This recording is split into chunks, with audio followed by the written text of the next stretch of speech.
Hello दोस्तों, video में आपका स्वागत है। मैं हूं राकेश कुमार और आप देख रहे हैं GIS NCERT। दोस्तों, आज हम हल करने वाले हैं कक्षा 8 के एक गणित विषय की प्रश्नावली 13.2 के क्वेश्चन नंबर 1 से लेके क्वेश्चन नंबर 6 तक। इन क्वेश्चनों को आज हम इस वीडियो में हल करेंगे। बाकी इससे पहली वीडियो मैंने इस प्रश्नावली के उदाहरण कराए हैं। अगर आपने अभी तक वह वीडियो नहीं देखी है तो ऊपर आई बटन पर आपको उस वीडियो का लिंक मिल जाएगा। आप लिंक पर क्लिक करके उस वीडियो को देख सकते हैं। ठीक है, तो चलिए फिलहाल आज की वीडियो को शुरू करते हैं। ये देखिए, ये है प्रश्नावली का पहला क्वेश्चन। इस क्वेश्चन के अंदर कहा गया है निम्नलिखित में से कौन प्रतिलोम अनुपात में है। यहाँ पर हमें 5 पॉइंट दिए गए हैं और कहा गया है कि बताओ इनमें से कौन प्रतिलोम अनुपात में है। ठीक है, तो चलिए इसका आंसर देखते हैं। ये देखिए, यह प्रश्नावली के पहले क्वेश्चन का आंसर। इसमें पूछा गया है कि ये जो पॉइंट है इनमें से कौन प्रतिलोम में है, ये पूछा गया है। ठीक है, तो इसका पहला पॉइंट देखते हैं।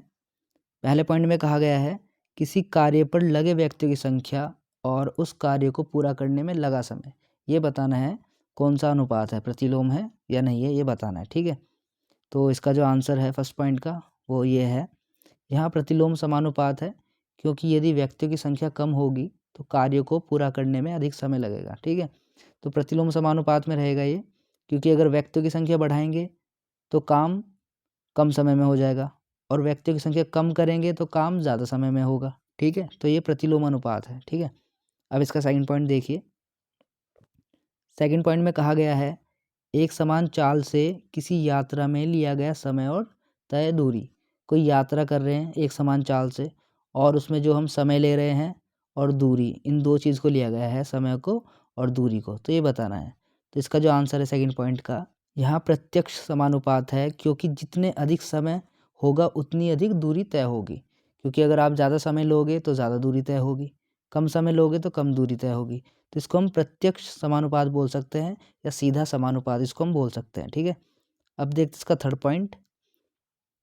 थर्ड पॉइंट में कहा है खेती की गई भूमि का क्षेत्रफल और काटी गई फसल। तो ये भी सीधा समानुपात होगा क्योंकि जितनी इसमें खेती की भूमि होगी उतनी हम फसल काट पाएंगे। ठीक है, अगर खेत ज़्यादा बड़ा होगा तो फसल ज़्यादा काट पाएंगे, हम ज़्यादा उगा पाएंगे। खेती की जो भूमि है वो कम होगी तो कम फसल काट पाएंगे, तो ये सीधा समानुपात है। ठीक है, अब इसका फोर्थ पॉइंट देखते हैं। फोर्थ पॉइंट में कहा गया है एक निश्चित यात्रा में लिया गया समय और वाहन की चाल, ये प्रतिलोम में रहेंगे। ठीक है, फोर्थ पॉइंट है, ये प्रतिलोम में रहेंगे क्योंकि यहाँ पर जो वाहन की चाल है अगर हम उसको अधिक कर देंगे तो समय कम होगा और अगर चाल को कम कर देंगे तो समय ज़्यादा लगेगा हमें। ठीक है, इसलिए ये प्रतिलोम समानुपात में है। अब इसका फिफ्थ पॉइंट देखते हैं। इसमें कहा गया है किसी देश की जनसंख्या और प्रति व्यक्ति भूमि का क्षेत्रफल, ये भी प्रतिलोम अनुपात में होगा।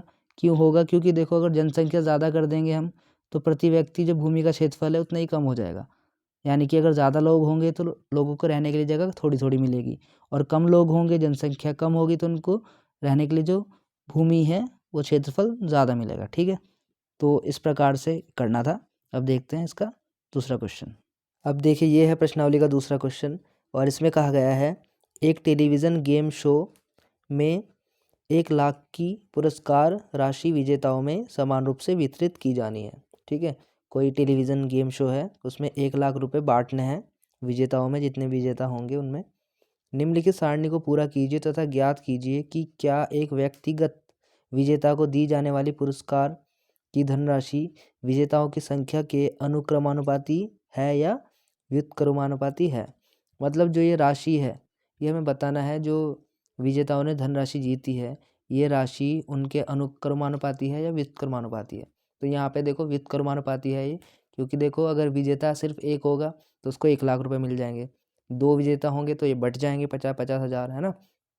तो कहने का मतलब क्या हुआ, जैसे जैसे विजेताओं की संख्या बढ़ रही है ऐसे ऐसे राशि, जो धनराशि है इसकी संख्या कम हो रही है, तो ये व्युत्क्रमानुपाती हो गया। ठीक है, तो बाकी अब हमें इसको फिल करना है, तो चलिए इसका आंसर देखते हैं।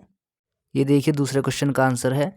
इसमें सबसे पहले मैंने टेबल बना ली है, विजेताओं की संख्या लिख दी है यहाँ पर और यहाँ पर प्रत्येक विजेता का पुरस्कार रुपए में। एक विजेता को 1 लाख रुपए मिल रहा है, 2 विजेता को 50-50 हज़ार बढ़ जाएंगे वो। ठीक है, तो ऐसे जैसे जैसे विजेताओं की संख्या बढ़ती जाएगी तो पुरस्कार की संख्या कम होती जाएगी, जो धनराशि है वो सब में बटेगी तो वो कम होती जाएगी प्रत्येक विजेता के लिए। ठीक है, तो मैंने क्या किया, जो 4 विजेता हैं उनके लिए जो राशि है, पुरस्कार की जो राशि है उसको मैंने y3 माना है y3 मैंने इसलिए माना है क्योंकि ये है y1 y2 y3 इस हिसाब से, ये है x1 x2 x3 x4 इस तरीके से, ठीक है। आप चाहें तो इसको y1 भी मान सकते हैं, ऐसा कुछ नहीं है। y1 y2 y3 y4 y5 ऐसे ही मान सकते हैं, या y3 y4 y5 y6 y7 ऐसे ही मान सकते हैं, ठीक है। तो उससे कोई ख़ास फ़र्क नहीं पड़ेगा। तो अब हम इसमें प्रतिलोम वाला सूत्र लगाएंगे, ठीक है। लिखेंगे तब प्रतिलोम समानुपाती सूत्र से, सूत्र लिख देंगे पहले। सूत्र होता है x1 अपॉन x2 बराबर y2 अपॉन y1, ठीक है। यहाँ के हिसाब से हम सेट करेंगे सूत्र को। इसको मैं ऐसे भी लिख सकता हूँ, या x2 upon x3 equals to y3 upon y2, ठीक है। ऐसे भी हम लिख सकते हैं, क्योंकि ज़रूरी नहीं है कि हमें x1 x2 या y1 y2 ही मिलेंगे, हमें x2 y2 x3 y3 भी मिल सकते हैं। तो उस हिसाब से इस फॉर्मूले को ऐसे सेट हम कर सकते हैं, ठीक है। आप यहाँ पे ऐसे मान सकते हो, देखो x1 x2 x3 x4 x5 x6 x7 ऐसे नीचे y1 y2 y3, ठीक है। और मैंने आपको एक तरीका बताया था डायरेक्ट करने के लिए, कि आप क्या करोगे, ये बटे ये यानी कि 2/4 बराबर y3 बटे 50,000 ऐसे लिख सकते हो, ठीक है। तो वही काम मैं यहाँ पे करके दिखा रहा हूँ आपको। x2 मतलब 2 अपॉन x3 मतलब 4 बराबर y3 तो है ही यहाँ पे y3 अपॉन y2 कितना हो गया यहाँ पे, अपॉन में फिर y2 हो गया 50,000, ठीक है। तो ये हमने लिख लिया। अब इनकी क्रॉस मल्टीप्लाई कर दो, इसकी इसमें हो जाएगी, इसकी इसमें 4 गुणा y3 बराबर 50,000 गुणा 2, हमें तो y3 निकालना है। ये 50,000 गुणा 2 ऐसे रहेगा, 4 इधर से नीचे आगे डिवाइड में, आप इसको डिवाइड कर सकते हो, 2 एकम 2 2 दूनी 4, और इस 2 से इस 50 को डिवाइड कर सकते हो, 25 आ जाएगा, ठीक है। और 3 0 ये 25,000 हो गया। तो y3 कितना आ गया, 25,000। तो इसका मतलब क्या हुआ, जब वह धनराशि 4 विजेताओं में बांटी जाएगी तो प्रत्येक को 25,000 मिलेगा, ठीक है। तो इस तरीके से ये तो निकल गया। अब ऐसे ही हमें y4 के लिए निकालना है कि y4 कितना होगा। अगर 5 विजेता होंगे तो धनराशि प्रत्येक को कितनी मिलेगी, ठीक है। तो उसको भी हम ऐसे ही कर सकते हैं। तो हम यहाँ पे लिखेंगे इसी प्रकार, देखो अब आपको y4 निकालना है ना, तो आप ऐसे कर सकते हो, 4/5 बराबर y4/y3 है ना, 4/5 बराबर y4/y3। y3 कितना था, 25,000, तो ये लिख देंगे यहाँ पे वैल्यू।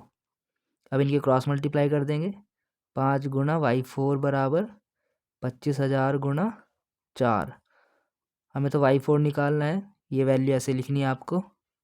5 इधर डिवाइड में आ जाएगा, इसको डिवाइड कर लो, 5 पंजे 25, 5,000 हो गया।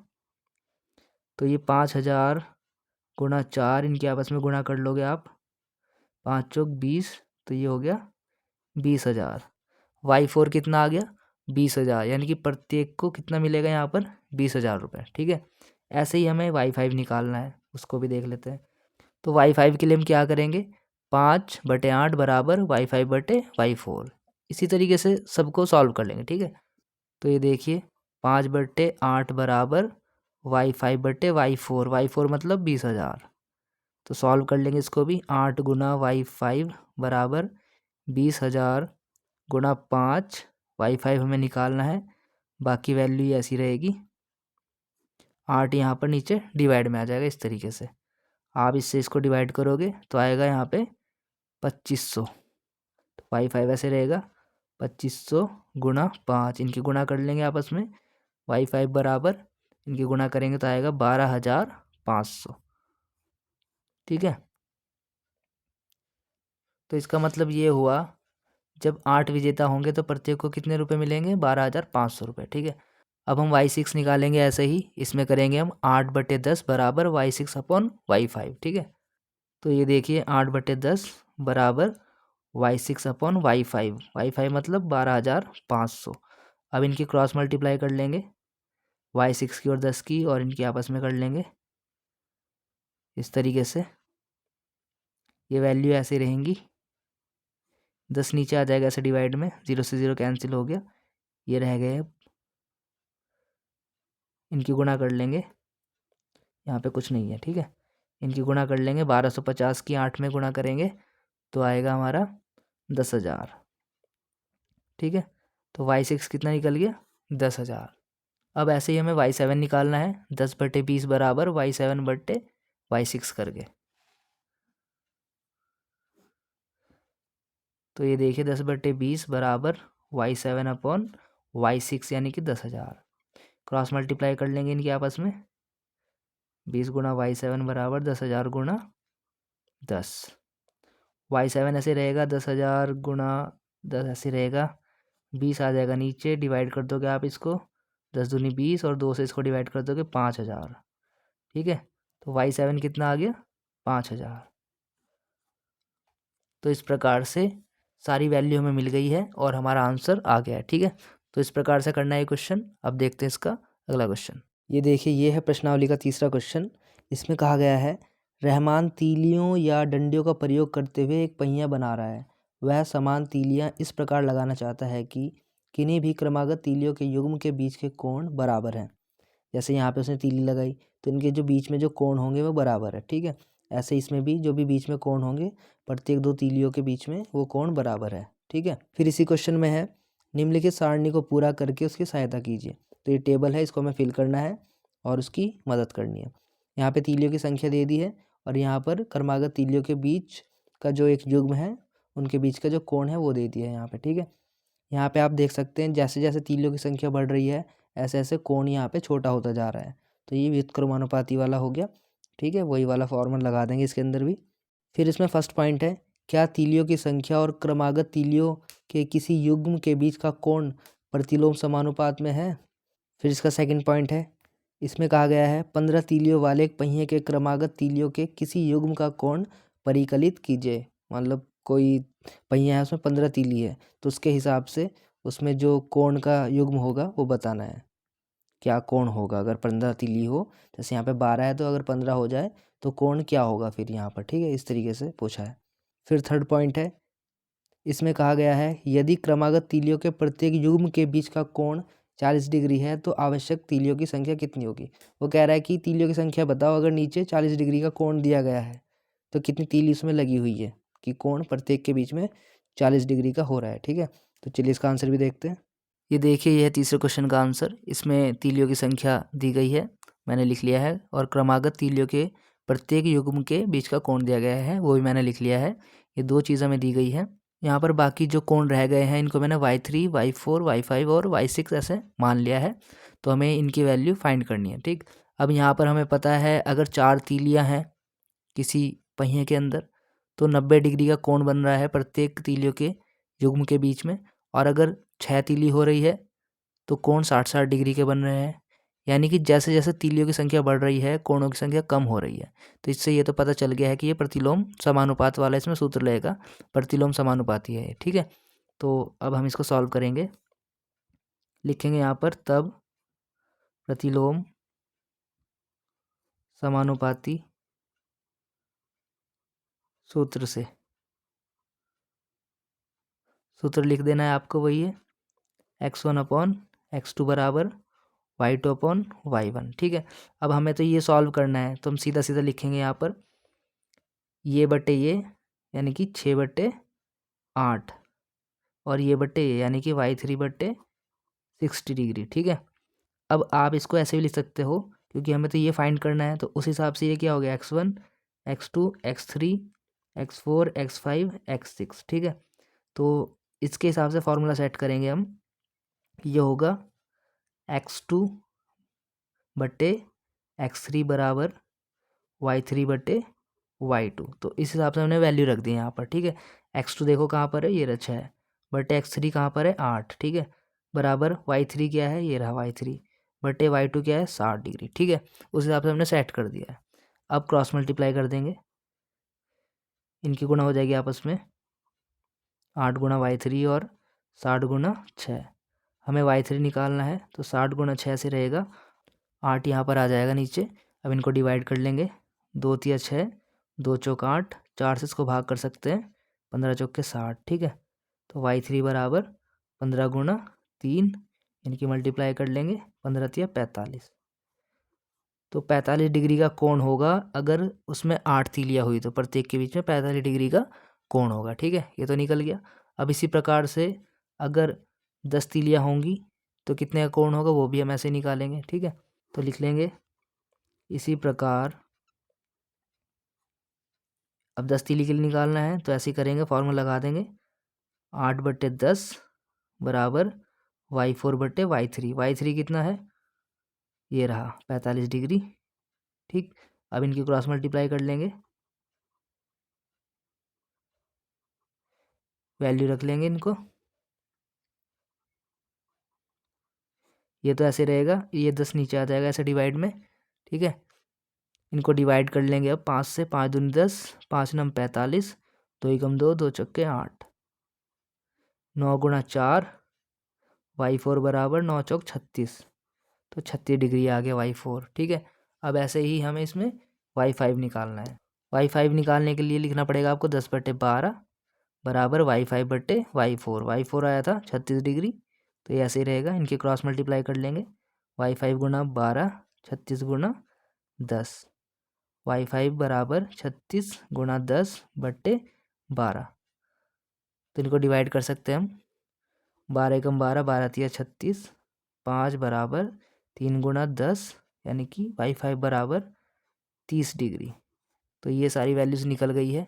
अभी आप सोच रहे होंगे ये अभी मैंने नहीं निकाला है, क्योंकि ये जो है इसमें सेकंड क्वेश्चन पूछा गया है, उसका आंसर है, इसको हम सेकंड पॉइंट में निकालेंगे, ठीक है। अब देखिए जो सेकंड पॉइंट था, सेकंड पॉइंट में कहा गया था कि अगर यहाँ 15 तीली कर दिए जाए तो बताओ प्रत्येक के बीच में कितना कोण होगा। तो उसके लिए निकाल लेते हैं। अब ये देखिए सेकंड पॉइंट के लिए है ये। अगर सेकंड पॉइंट के लिए आपको निकालना है तो देखो 12/15 बराबर y6/y5 करना होगा, ठीक है। तो वही काम हम यहाँ पे करेंगे, 12/15 बराबर y6/y5। y5 कितना आ गया था हमारा 30 डिग्री, ये रहा, ठीक है। तो लिख देंगे, इनकी क्रॉस मल्टीप्लाई कर देंगे, y6 गुना 15 बराबर 30 गुना 12। हमें तो y6 निकालना है, तो 30 गुना 12 ऐसे रहेगा, 15 नीचे आ जाएगा, डिवाइड कर देंगे, 15 दूनी 30, y6 बराबर 2 गुना 12, y6 बराबर 12 दूनी 24 डिग्री। तो ये y6 भी निकल गया, जो कि है 24 डिग्री। बस अब इसमें एक पॉइंट और रह गया, थर्ड पॉइंट। उसमें कहा गया है कि तीलियों की संख्या बताओ कि अगर प्रत्येक के बीच 40 डिग्री का कोण है तो, ठीक है। तो थर्ड पॉइंट को ज्ञात करना बहुत आसान है। इसमें लिखेंगे हम, आवश्यक तीलियों की संख्या बराबर, देखो अगर जो एक वो वृत्त है, सर्कल बन रहा है, तो सारा कोण अगर हम देखें किसी भी सर्कल का तो 360 डिग्री होता है, ठीक है। क्वेश्चन में कह रहा है कि प्रत्येक कोण 40 डिग्री का है, तो तीली से कितनी होगी, तीलियों की संख्या बताओ। तो 40 डिग्री से आपको डिवाइड करना है 360 डिग्री को, ठीक है। तो इसको 0 से 0 कैंसिल कर दिया, 4 से 36 को डिवाइड कर दिया तो 9 आ गया, ठीक है। तो ये है 9, यानी कि 9 तीलियाँ आपको लगानी पड़ेंगी, तब जाके प्रत्येक तीली के बीच जो कोण होगा 40-40 डिग्री का होगा। ये पूछा था इसके अंदर, ठीक है। तो इसका आंसर हो गया। अब देखते हैं इसका चौथा क्वेश्चन। ये देखिए, ये है प्रश्नावली का चौथा क्वेश्चन।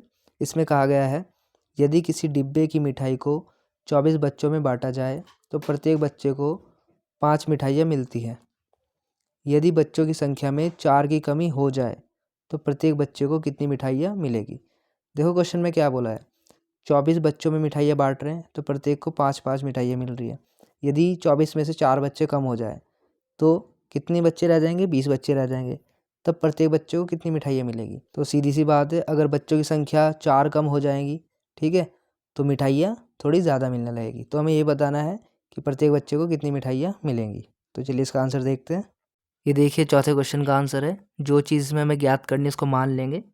माना प्रत्येक बच्चे को x मिठाई मिलेगी, ठीक है। अब इसकी टेबल बना लेंगे। ये देखिए हमने टेबल बना ली है। बच्चों की संख्या 24 है, ठीक है। जब 24 बच्चे हैं तो मिठाई प्रत्येक बच्चे को मिलती है 5। लेकिन जब उसमें 4 कम हो जाते हैं बच्चे, मतलब 20 बच्चे रह गए, तो अब बताओ कितनी मिठाई मिलेगी प्रत्येक बच्चे को। तो वो हमने मान लिया x है, ठीक है। तो यहाँ पर प्रतिलोम समानुपाती सूत्र लगेगा, तो वो हम लिख लेंगे यहाँ पे। तब प्रतिलोम समानुपाती सूत्र से फॉर्मूला वही है, 24/20 बराबर x/5, ठीक है। यानी कि क्या हो गया फॉर्मूला, x1/x2 बराबर y2/y1। वही फॉर्मूला मैंने यहाँ पे लगा दिया है, समानुपाती सूत्र लगा दिया है ये, ठीक है। आप लिखना चाहे इसको लिख भी सकते हैं ऐसे, x1/x2 इक्वल्स टू y2/y1, ठीक है। ये लगा दिया हमने फॉर्मूला। क्रॉस मल्टीप्लाई कर लेंगे, 20 गुना x बराबर 24 गुना 5। x हमें निकालना है, बाकी वैल्यू ऐसी रहेगी, 20 नीचे आ जाएगा, 5 चौक 20 और 4 छिंग 24, ठीक है। तो x की वैल्यू कितनी आ गई, 6। यानी कि प्रत्येक बच्चे को अब 6 मिठाइयाँ मिलेगी, एक एक एक्स्ट्रा मिलेगी, ठीक है। बच्चों की संख्या कम हो गई तो इसलिए मिठाई की संख्या बच्चों में बढ़ जाएगी अब, ठीक है। तो इस प्रकार से करना था। अब देखते हैं इसका 5वां क्वेश्चन। अब देखिए यह प्रश्नावली का 5वां क्वेश्चन। इसमें कहा गया है एक किसान की पशुशाला में 20 पशुओं के लिए 6 दिन का पर्याप्त भोजन है, ठीक है। 20 पशु है, 6 दिन के लिए पर्याप्त भोजन है 20 पशुओं के लिए। यदि इस पशुशाला में 10 पशु और आ जाएं तो यह भोजन कितने दिन तक पर्याप्त रहेगा। अब देखो सीधी सी बात है, 20 पशुओं के लिए 6 दिन का भोजन है। अगर 10 पशु और आ जाएंगे, 30 हो जाएंगे पशु मिला के इनको, तो अब खाना कम दिन तक चलेगा वो, ठीक है। तो कितने दिन तक चलेगा ये हमें बताना है। तो चलिए इसका आंसर भी देखते हैं। अब देखिए यह 5वां क्वेश्चन। इसमें जो चीज़ हमें ज्ञात करनी है उसको मान लेंगे। तो माना भोजन x दिन तक पर्याप्त होगा, ठीक है। ये हमने मान लिया है। अब इसकी टेबल बना लेंगे। ये देखिए ये हमने टेबल बना ली है, पशुओं की संख्या और नीचे दिनों की संख्या। जब 20 पशु हैं तो 6 दिन तक भोजन चल रहा है वो। अगर पशु 10 और बढ़ जाते हैं, मतलब 30 पशु हो जाते हैं, तो अब कितने दिन तक भोजन चलेगा वो बताना है। तो जाहिर सी बात है कम दिन ही चलेगा अब। अगर पशुओं की संख्या बढ़ गई है तो भोजन अब कम दिन तक चलेगा। तो प्रतिलोम समानुपाती वाला सूत्र रहेगा, इसमें भी लिख देंगे। तब प्रतिलोम समानुपाती सूत्र से फॉर्मूला वही है, x1/x2 बराबर y2/y1। ये x1 है, ये x2 है, ये y1 है, ये y2 है। तो x1 है 20, x2 है 30, y2 है ये x और y1 है 6, ठीक है। ये वैल्यू हमने रख दी है। क्रॉस मल्टीप्लाई कर लो इनके आपस में, हमें तो x निकालना है। 30 आ जाएगा नीचे डिवाइड में ऐसे, 6 कम 6, 6 पंजे 30 और 5 चौक 20। तो x की वैल्यू आ गई 4। तो भोजन कितने दिन तक चलेगा, 4 दिन तक। तो इसका आंसर हो गया। अब देखते हैं इसका 6वां क्वेश्चन। ये देखिए यह है प्रश्नावली का 6वां क्वेश्चन।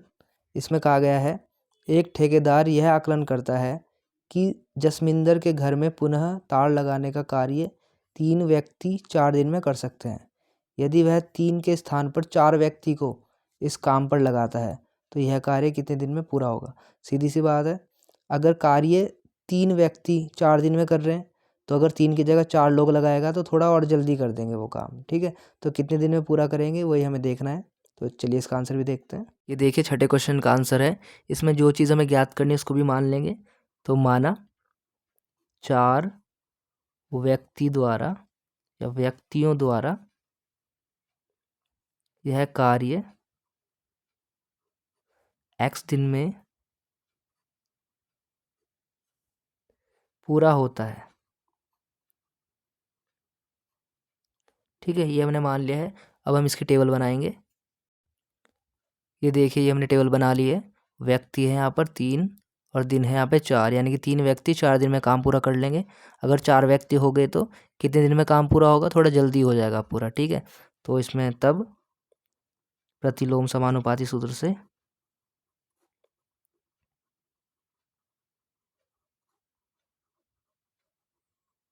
सूत्र लगा देंगे। x1 ये x2 है, ये y1 है, ये y2 है, ठीक है। फॉर्मूला है x1/x2 equals to y2/y1। x1 है 3, x2 है 4 बराबर y2 है x, y1 है 4। फॉर्मूला लगा दिया है, क्रॉस मल्टीप्लाई कर लेंगे इनकी, 4 गुना x और 3 गुना 4। हमें तो x निकालना है, तो 3 गुना 4 ऐसे रहेगा, ये 4 यहाँ पे गुणा में है, नीचे आएगा डिवाइड में आ जाएगा, 4 से 4 कैंसिल, तो x बराबर कितना बच जाएगा 3, यानी कि 3 दिन में वो काम पूरा हो जाएगा। ठीक है, तो दोस्तों आज की वीडियो में बस इतना ही। बाकी की जो क्वेश्चन है वो हम करेंगे अगली वीडियो में। तब तक के लिए आप इस वीडियो को देखिए, बताइए आपको वीडियो कैसी लगी। अगर वीडियो आपको अच्छी लगी तो वीडियो को लाइक कर देना, शेयर करना अपने दोस्तों में, कमेंट भी करके बताना वीडियो आपको कैसी लगी है। और अगर आप इस चैनल पर नए हो तो चैनल को सब्सक्राइब करना मत भूलना, क्योंकि मैं आगे और भी ऐसी एजुकेशनल वीडियो आप सभी के लिए लेकर आता रहता हूँ। ठीक है, तो मिलता है आपसे अगली वीडियो में, तब तक के लिए bye, take care, thanks for watching.